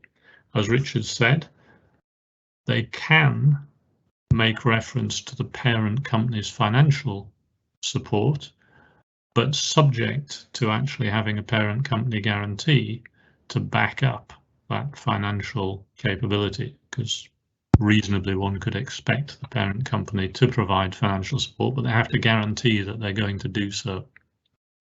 So I hope that one's clear. Tendering in the name of the parent company, we probably have to look at this a little bit more carefully and look at it. Essentially, if you are a parent company and part of your organization has particular capability, then I think it's, depending on what that relationship is, it's possible that you would be able to claim that, because that's part of what makes up you. So that would be less of a challenge. And if there's a particular set of circumstances, maybe that needs to be expressed, particularly in a request for clarification. But I could see there may be circumstances where the parent company holds that experience by virtue of some of its members, but certainly not the other way around. Thank you, Francois. I think, John, that's a really good point. And if as a bidder, as a tenderer, you have any doubt about that sort of thing, please put it in writing as a request for clarification. We do not want to be failing bidders on what some might see as a technicality. The constraints are in there for good reason. Please put forward your question, even specific questions to your organization, if that's appropriate. Okay. Thank you, Richard and John. Next question, somebody makes a statement to say that the geotechnical report does not open. We can certainly have a look at that. I don't know if some of the other attendees also experience that. Maybe they can use the voting facility to just vote up, but we will have a look at that, and if there's a problem with the file, we'll address that. Then the next question. It's defined under section 3.3.2 stage 3 evaluation criteria that the maximum technical score is 600 points and the minimum threshold is 360 points. The relation between the stage 3 and the stage 4 is not well defined. Is higher scores affected the tender price evaluation criteria, or only pass-fail procedure will be implemented? Richard, can you please try and answer this one?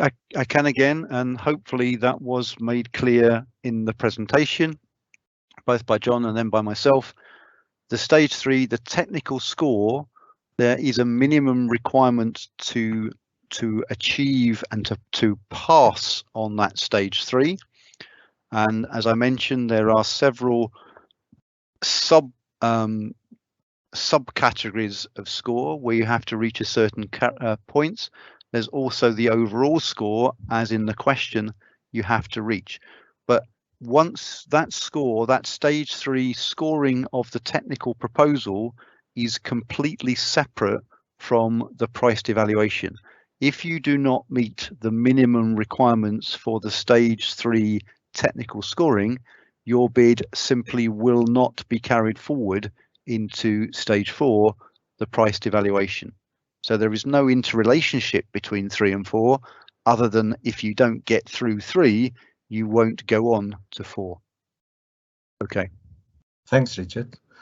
Next question, Jacques, when will the site visit take place?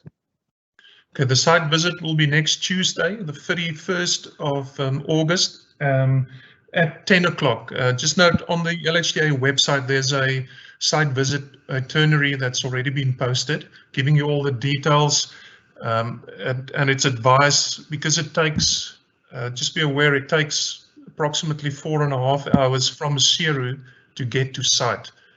So it's highly recommended that you drive up the mountain the previous day already, because the site visit starts at 10 o'clock.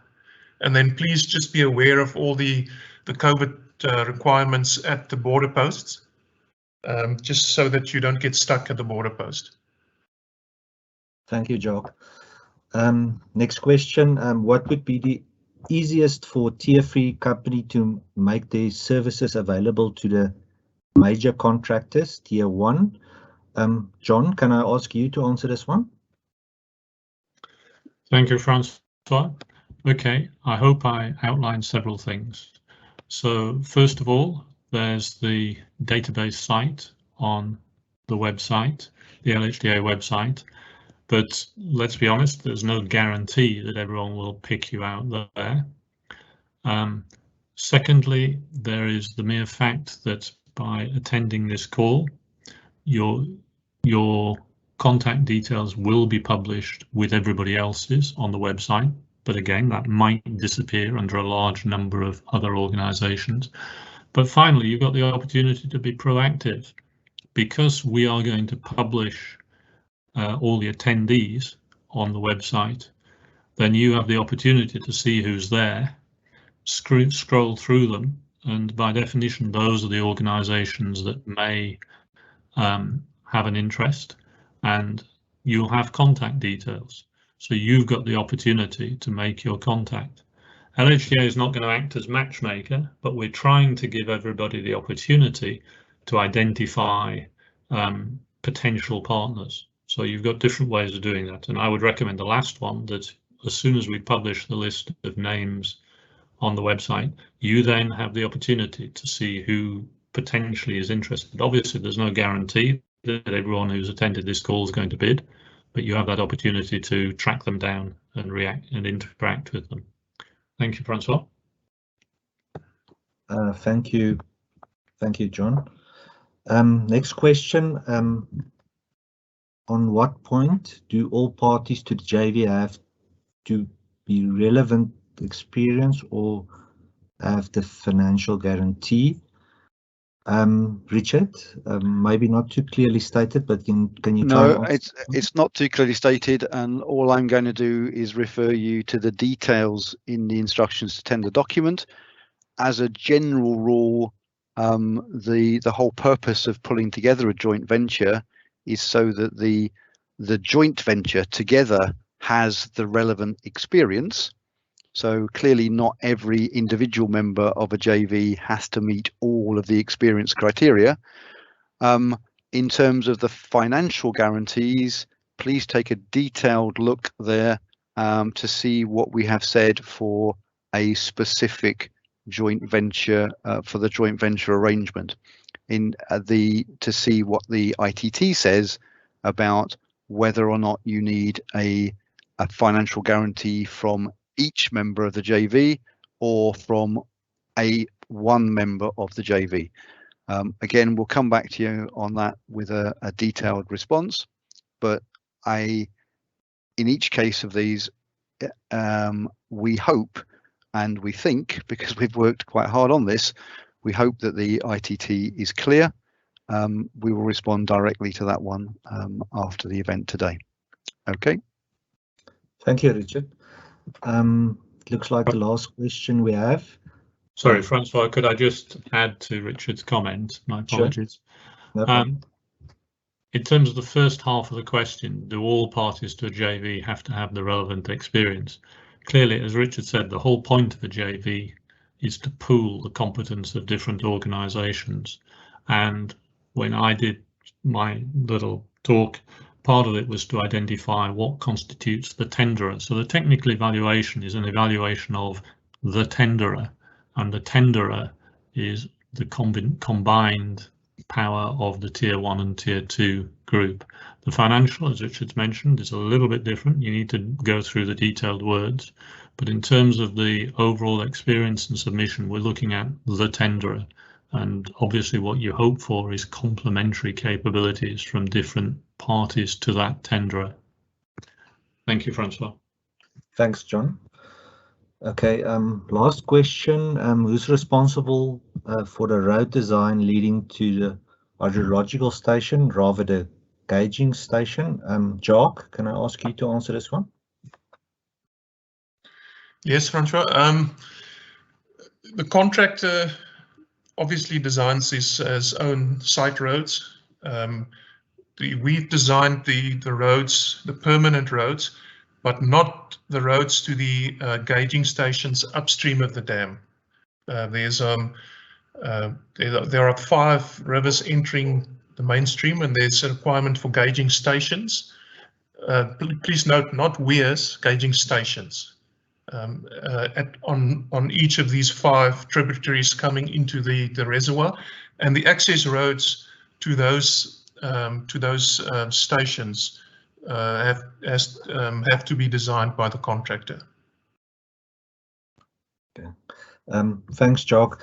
Jacques, then just as a final question, there was just an internal question raised regarding the minimum operating level. Can you maybe address that?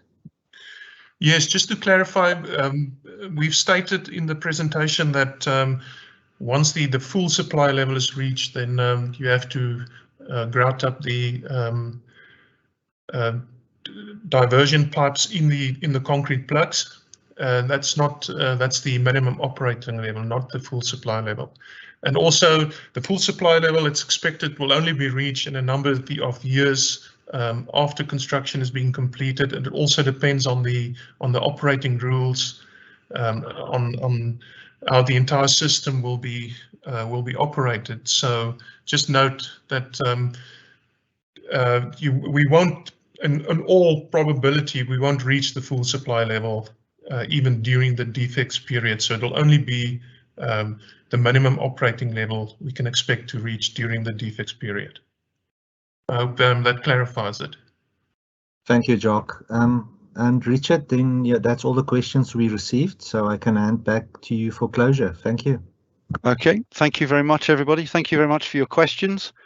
And as we've said, we will respond to those questions formally as if they had been submitted through the request for clarifications. Clearly, we ask you to submit more questions as you get into looking at the tender process.